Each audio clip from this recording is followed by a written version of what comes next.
अब मूव करेंगे जो है वो पंजाब की तरफ। तो पंजाब का उमर साहब से अभी हम पूछते हैं कि वहाँ पे विदहोल्डिंग एजेंट कौन है, रेट क्या है, और उसकी विदहोल्डिंग को ये कैसे देखते हैं। तो उमर साहब पंजाब के हवाले से काइंडली बताइएगा। पंजाब के हवाले से भी पंजाब ने तो केपीआरए से भी ज़्यादा उसको सिंप्लीफाइड कर दिया है। उसमें कोई उन्होंने अपने स्लैब रेट्स नहीं बताए। उन्होंने सारे जितने भी विदहोल्डिंग एजेंट हैं पंजाब के, उनके लिए उसको बिल्कुल ही सिंप्लीफाइड कर दिया। एक तो पंजाब का सबसे पहले हम स्टैंडर्ड रेट डिफाइन कर लेते हैं। जिस तरह हमने कहा कि एफबीआर का स्टैंडर्ड रेट है सप्लाईज पे 18%। केपीआरए का स्टैंडर्ड रेट ऑन सर्विसेज है 15%। इस तरह पंजाब का स्टैंडर्ड रेट जो सेल टैक्स ऑन सर्विसेज है वो 16% है। केपीआरए से 1% ज़्यादा है। तो हर एक प्रोविंस का अपना अपना स्टैंडर्ड रेट है। तो हमें ये क्लैरिफिकेशन सबसे पहले होनी चाहिए कि एफबीआर, केपीआरए और पंजाब, इनके स्टैंडर्ड रेट्स क्या हैं। तो पंजाब का जो standard rate sale tax on services है वो 16% है। पंजाब ने इसको बहुत ही सिंप्लीफाई कर दिया। उसमें यह है कि जितने भी आपको पीआरए की इनवाइसेज आती हैं ऑल सर्विसेज, उसका आपने 100% सेल टैक्स विद हेड करने। उसमें कोई ये नहीं है कि 50% गवर्नमेंट डिपार्टमेंट या उसमें कोई और डिपार्टमेंट 1/5 है या 20% है।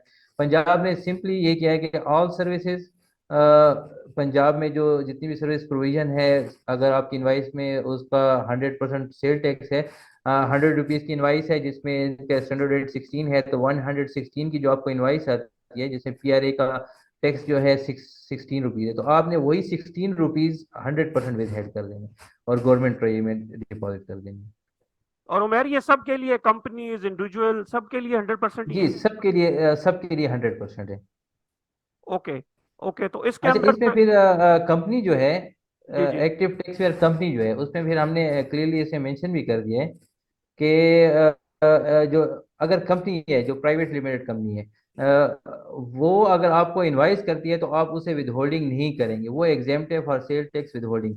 कंपनी जो है आपको इनवाइस अगर 116 की कर रही है, तो हम सिंपल एग्जांपल ले लेते हैं। इसमें आपने उसको पेमेंट 116 की करनी है और कंपनी जो है वो खुद ही अपना 16% जो उसने टैक्स चार्ज किया है वो खुद ही अपना गवर्नमेंट पे में डिपॉजिट करेगा। डिपॉजिट करेंगे तो तो ये नहीं हमने कि ये ये जो हमारी साइड।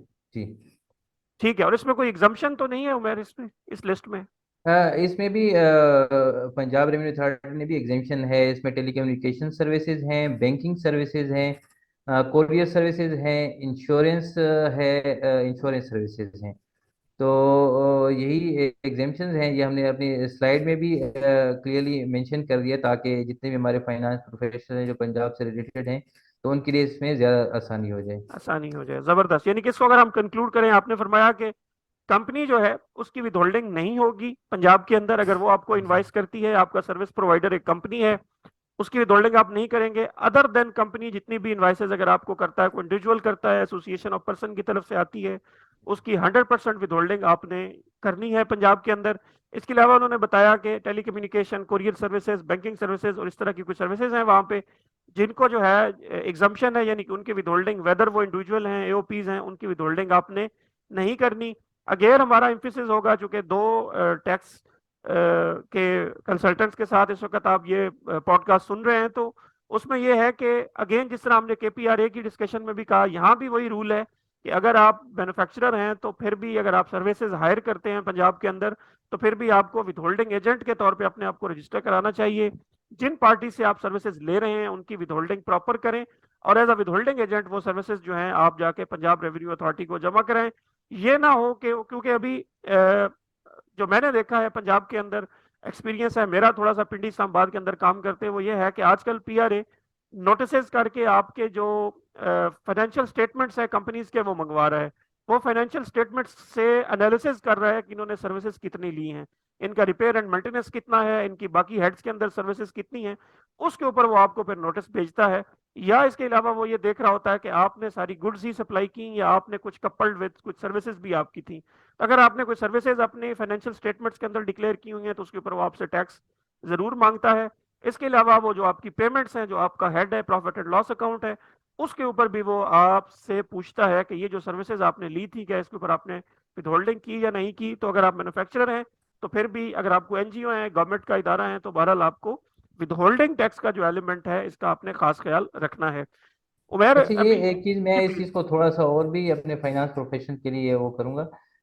यहाँ पे मेरा भी एक्सपीरियंस हो चुका है। अब जब हमें different kinds of notice issue होते हैं और हमें वीआर हेयरिंग्स के लिए जाते हैं, तो वहाँ पे जब वो भी ऑडिट रिपोर्ट्स, क्योंकि अभी मस्ट हो गया कि जब आप कंपनीज की टैक्स रिटर्न फाइल करेंगे तो फाइनेंशियल स्टेटमेंट साथ अटैच करेंगे, तो उसमें भी उनको भी बाइफरकेट करना मुश्किल हो जाता है कि इसमें सप्लाईज कौन सी थी जिसमें आपने एफबीआर को रेवेन्यू जनरेट किया और इसमें सर्विसेज कौन सी थी। तो उसमें मेरे काफ़ी इसमें एक्सपीरियंस हो चुका है। तो हमें जितने भी मेरे फाइनेंस प्रोफेशनल हैं, फाइनेंस कंसल्टेंट्स हैं, तो हमें स्टार्ट में ही ये बेहतर रहेगा, क्योंकि हमारे पास अब ऑप्शन आ गया है कि आप साथ अटैचमेंट कर सकते हैं फाइनेंशियल स्टेटमेंट्स की। तो उसमें जो आप ये मस्ट नहीं है कि उसमें आप audit report sign, audit report आप जो स्टैंडर्डाइज रिपोर्ट है आप वो अटैच करें। तो आपसे एफबीआर फाइनेंशियल स्टेटमेंट्स मांगते हैं। तो आप अगर एफबीआर की आसानी के लिए और अपनी आसानी के लिए जब आप अटैचमेंट करते हैं तो आप सप्लाईज और सर्विसेज, जब आप एक्सपेंस आउट करते हैं तो सप्लाईज और सर्विसेज को सेपरेट कर दें, ताकि एफबीआर को अपनी जुरिडिक्शन का पता हो और प्रोविंशियल अथॉरिटी को भी अपनी जुरिडिक्शन का पता हो। तो इसमें ये सारे टैक्स कंसल्टेंट्स के लिए भी आसानी रहेगी, और एफबीआर जब आपको नोटिस इशू करता है तो उनको भी हेयरिंग करने के लिए भी आसानी होगी। जबरदस्त। तो यानी कि आप जब भी केस डिफेंड करेंगे ये आपके लिए भी आसानी है, उनके लिए भी बिल्कुल। आसानी, और प्लस ये है कि अबव ऑल सीधी सी बात है यार, अभी जो हालात इकोनॉमी के बने हुए हैं, हमें बहरहाल जो है जो भी टैक्स बनता है वो बहरहाल जो है वो जमा कराना चाहिए।